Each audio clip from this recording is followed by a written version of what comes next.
नमस्कार. आजच्या व्हिडिओमध्ये तुमचं सर्वांचं स्वागत आहे. लोकांना सुपरमार्केटचं वेड लागलं आहे हेच मला या व्हिडिओमधून सांगायचं आहे आणि हेच वेड त्यांची इन्व्हेस्टमेंट आणि इन्व्हेस्टमेंटची कॅपॅसिटी कमी करत चाललं आहे. ते कसं आणि काय हे सगळं या व्हिडिओमध्ये पाहणार आहोत. तर चला व्हिडिओला स्टार्ट करूयात. पण व्हिडिओला स्टार्ट करण्या अगोदर जर तुम्ही चॅनलवरती नवीन असाल आणि चॅनलला अजूनही सबस्क्राईब केलं नसेल तर चॅनलला सबस्क्राईब करून ठेवा, म्हणजे असेच इन्फॉर्मेटिव्ह व्हिडिओज तुम्हाला या चॅनलवरती पाहता येतील. आपण सुपरमार्केटमध्ये जातो त्यावेळेस काय विचार करून जातो की आपल्याला घरात लागणाऱ्या ज्या इसेन्शियल गोष्टी आहेत त्या घ्यायच्यात. म्हणजे तुम्ही ग्लोसरी सुपरमार्केटमध्ये जा किंवा इलेक्ट्रॉनिक सुपरमार्केटमध्ये जा, दोन्ही वेळेस हाच उद्देश असतो की आपल्याला काहीतरी आपल्याला गरजेच्या गोष्टी विकत घ्यायच्यात. पण तिथे गेल्यानंतर तुम्हाला एक ट्रॉली दिली जाते आणि त्या ट्रॉलीमध्ये आपल्याला नको असलेल्यासुद्धा गोष्टी कळत नकळत आपल्या ॲड होत जातात. आणि तिथे ज्या काही वस्तू आपण विकत घेतो ना त्यामध्ये आपण कोणत्याही प्रकारचं ब्रँड पाहत नाही, काहीच पाहत नाही. आपण फक्त तिथे असलेलं डिस्काउंट पाहतो आणि ह्या डिस्काउंटच्या नादामध्ये आपण नको असलेल्या गोष्टी विकत घेतो.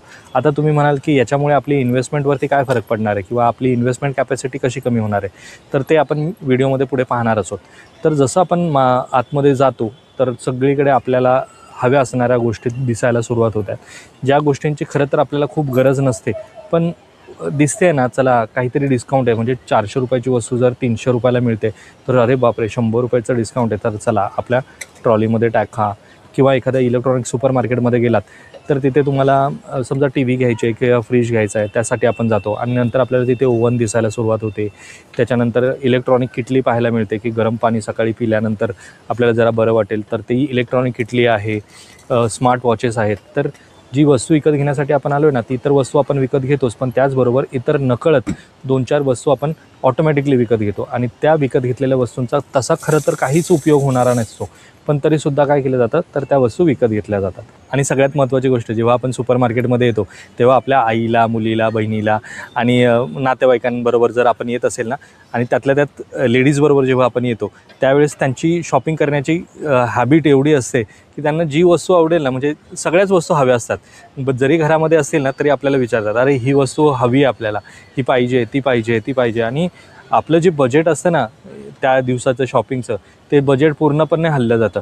म्हणजे जिथे आपण विचार करून चालतो की 3,000चं बजेट झालं पाहिजे, तिथे आपलं बिल 4,500, 5,000, 6,000पर्यंत पोचतं. आणि जेव्हा आपण घरी येऊन त्या वस्तू बघतो की या गोष्टींची काय गरज आहे, तर तेव्हा कळतं अरे हिची गरजच नाही. आणि त्यातल्या त्यात जर लहान मुलं आपल्याबरोबर असेल ना तर काय विचारायलाच नको, कारण की ते सॉफ्ट टॉईज जिथे मिळतात तिथे असतात किंवा जिथे खेळणी मिळतात त्या ठिकाणी असतात, जिथे चॉकलेट्स वगैरे ह्या डिपार्टमेंटमध्ये ते लोक जास्त जातात आणि तिथेच भरपूर आपलं बिल होऊन जातं, कारण की त्यांना नाही पण म्हणता येत नाही. आणि मुंबईसारख्या, पुण्यासारख्या सिटीजमध्ये मुलांना एकट्या घरामध्ये ठेवून जाणं पण तितकंसं लोकांना आवडत नाही, कारण की लोक वर्किंग असतात, आठवडाभर ते लोक कामाला जातात आणि शनिवार रविवार जेव्हा ते घरी असतात तेव्हा त्यांना त्यांच्या मुलांबरोबर पण वेळ घालवायचा असतो. आणि या मुलांना जर सुपरमार्केटमध्ये घेऊन गेलं तर बिल तर होणारच आहे. तर आता ह्या सगळ्या गोष्टी होतच असतात. याचा अर्थ सुपरमार्केट खराब आहे का, तर अजिबात नाही. जर सुपरमार्केटमध्ये जाताना जर आपण आपल्या लिमिट्सवरती किंवा आपल्या हॅबिट्सवरती जर कंट्रोल ठेवला किंवा आपल्याला ज्या गोष्टी पाहिजे त्याच गोष्टी जर घेतल्या, ज्यांची खूपच गरज आहे अशाच गोष्टींची जर घेतल्या, तर आपलं बिल तेवढं होणार नाही. त्यासाठी आपल्याला लिस्ट करायला हवी, जसं मी पण करतो. म्हणजे मी काय ते वेगळं नाही आहे, मलासुद्धा अगोदर सुपरमार्केटमध्ये काही वस्तू घ्यायची तर सुपरमार्केटमध्ये चला जाऊयात, हे घेऊयात, ते घेऊयात. आणि हे घेत असताना जेव्हा मी एक दिवशी असं जेव्हा कॅल्क्युलेशन करायला बसलो ना, त्यावेळेस मला जाणवलं की मी माझ्या टोटल कॅपॅसिटीपेक्षा खूप जास्त स्पेंड करतो आहे आणि ज्या गोष्टींवरती स्पेंड करतो ना त्याचा काहीही उपयोग नाही. म्हणून आता जेव्हा केव्हा मी सुपरमार्केटमध्ये किंवा अशा इलेक्ट्रॉनिक्स आयटम्समध्ये जातो त्यावेळेस माझं ठरलेलं असतं की ह्याच गोष्टी मला घ्यायच्यात आणि त्याच्यासाठी सुद्धा मी बऱ्याच गोष्टी कंपेअर करतो आणि त्यानंतरच त्या विकत घेतो. आता कुठल्याही सुपरमार्केटमध्ये जाताना काय गोष्टी पाळायच्यात, तर जाण्या अगोदर आपल्याला एक लिस्ट बनवून घ्यायची आहे की आपल्याला काय काय गोष्टी घ्यायच्यात आणि त्या लिस्टनुसारच गोष्टी विकत घ्यायच्या. त्या व्यतिरिक्त जरी तुम्हाला असं वाटलं की ह्या गोष्टींची मला गरज आहे तर त्यावेळेस थांबा आणि घरी गेल्यानंतर विचार करा की खरंच त्या गोष्टीची गरज आहे का. आणि कारण की 4 दिवसानंतर आपण परत येऊ शकतो ना तिथे, पण ती जर वस्तू विकत घेतली तर आपण परत रिटर्न करायला तर येणार नाही आहोत. त्यामुळे या गोष्टी जर पाळल्या तर आपल्या शॉपिंगवरती जो होणारा खर्च आहे ना तो थोडासा कमी होईल. आणि ह्या सुपरमार्केटमुळे तर लोकांचा प्रचंड खर्च होतो, हे माझ्या मते सगळ्या लोकांना रिलेट करत असेल. आता यामुळे जसं मी तुम्हाला व्हिडिओच्या स्टार्टिंगला सांगितलं की ही जी सुपरमार्केटची सवय आहे ना ही तुमची इन्व्हेस्टमेंट कॅपॅसिटी कमी करते आणि तुमच्या इन्व्हेस्टमेंटला पोखरते. ते कसं ते मी सांगतो. तर आपण जेव्हा मी माझ्या बऱ्याच क्लायंट्सला भेटतो आणि त्यांना सांगतो ना की तुम्ही इन्व्हेस्टमेंट करा 1,000 रुपयाची, 2,000ची, 5,000ची SIP करा, तेव्हा ते सांगतात की नाही सर आमच्याकडे पैसे नाही आहेत, एवढा खर्च होतो, तेवढा खर्च होतो. पण जर त्यांनी हा बसून जर खर्च पाहिला ना तर त्यांना जाणवेल की नको त्या गोष्टींवरती खूप खर्च होते ज्यांची काही खरंच गरज नाही आहे. आणि जर ही इन्व्हेस्टमेंट ते जे पैसे जे उरतील ते पैसे जर त्यांनी SIPsमध्ये किंवा म्युच्युअल फंडमध्ये इन्व्हेस्ट केले ना, तर लाँग टर्ममध्ये त्याच्यातनं त्यांना फायदाच होणार आहे, ना की लॉस होणार आहे. आणि दुसरी गोष्ट पोखरते का म्हटलं की ज्या लोकांची SIP चालू आहे ना, त्यांना जर मी सांगितलं की तुम्ही स्टेपअप करा, थोडीशी अमाऊंट वाढवा, 1000च्या ऐवजी 2000 करा, 3000 करा, 4000 करा, 5000 करा, तर त्यांना वाटतं की नाही अरे कसं शक्य आहे, आमचे खर्च किती आहेत, एवढे खर्च आहेत तेवढे खर्च आहेत आणि नाही होणार आहे शक्य. म्हणजे लोकांचं इन्कम वाढूनसुद्धा त्यांची इन्व्हेस्टमेंट अमाऊंट वाढत नाही. त्याला कारण म्हणजे ह्या सुपर मार्केटची सवय. आपले आईवडील जेव्हा हे सुपर मार्केट नव्हते ना, त्यावेळेससुद्धा घर चालवायचे, शॉपिंग करायचे आणि त्यांचा पगार तर खूप लिमिटेड होता. 4-4, 5-5 भावंडांना ते सांभाळायचे आणि तरीसुद्धा व्यवस्थित शिक्षण त्यांना देऊ शकायचे आणि सगळ्या गोष्टी व्यवस्थित होत होत्या. आता भरमसाठ पगार, नवरा बायको दोघेही कामाला जाऊनसुद्धा लोकांच्या महिन्याच्या शेवटी त्यांच्या अकाउंटमध्ये काहीही शिल्लक उरत नाही. का? कारण की ह्या गोष्टींमुळे लोकांना सोशल मीडियावरती ज्या नवीन गोष्टी बघतात त्या गोष्टी हव्या असतात.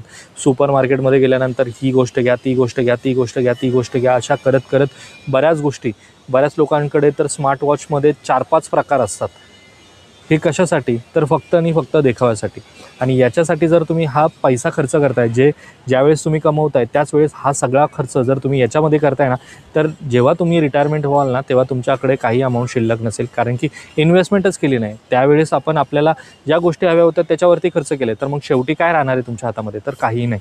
तर वेळीच जागे व्हा, या गोष्टींच्या सवयींपासून लांब राहण्याचा प्रयत्न करा आणि ट्राय करा की आपली जी काही सॅलरी आहे त्याच्या ॲटलिस्ट 10% आणि वाढवून जवळपास 30% इन्व्हेस्टमेंटवरती खर्च करा.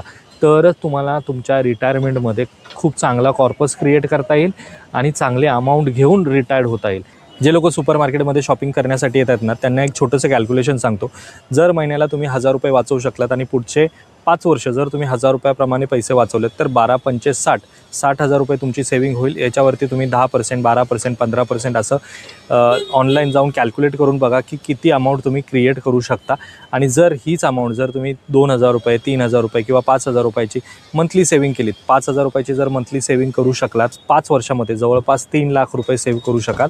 आणि या 3 लाखावरती जर तुम्ही 10 किंवा 12% ऑनलाईन जाऊन कॅल्क्युलेट करून पहा की किती रिटर्न्स तुम्हाला मिळू शकतात त्यामधून. यामध्ये मी रिटर्न्सबद्दल अजिबात बोलत नाही किंवा रिटर्न्स तुम्हाला पाहायचेच नाही आहेत. तुम्हाला फक्त पाहिजे की तुम्ही किती अमाऊंट सेव्ह करू शकता. आणि ही सेव्ह केलेली अमाऊंट आहे ना, लाँग टर्ममध्ये खूप मोठी व्हॅल्यू क्रिएट करते, हे मला कळकळीने तुम्हाला सांगायचं आहे. तर वेळीच जागे व्हा आणि शक्य होईल तेवढ्या अमाऊंटची SIP करायला सुरुवात करा. जर तुम्हाला SIP संबंधित काही माहिती हवी असेल तर स्क्रीनवर माझा नंबर दिलेला आहे, तुम्ही मला कॉल करू शकता.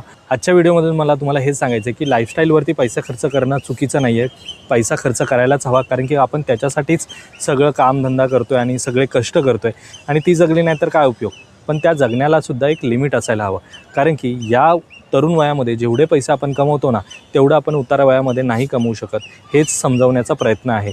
तर या तरुण वयामध्ये खर्च तर कराच, पण त्या खर्चाबरोबर तुम्ही जेवढे पैसे खर्च कराल त्याच्या 50% तरी अमाऊंट ही तुमची इन्व्हेस्टमेंटवरती खर्च झाली पाहिजे.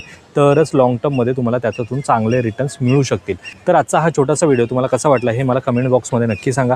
व्हिडिओ आवडला असेल तर व्हिडिओला लाईक करा. चॅनलवरती जर तुम्ही नवीन असाल तर चॅनलला सबस्क्राईब करा. भेटूयात मित्रांनो अशाच एका इन्फॉर्मेटिव्ह व्हिडिओमध्ये. तोपर्यंत बाय बाय.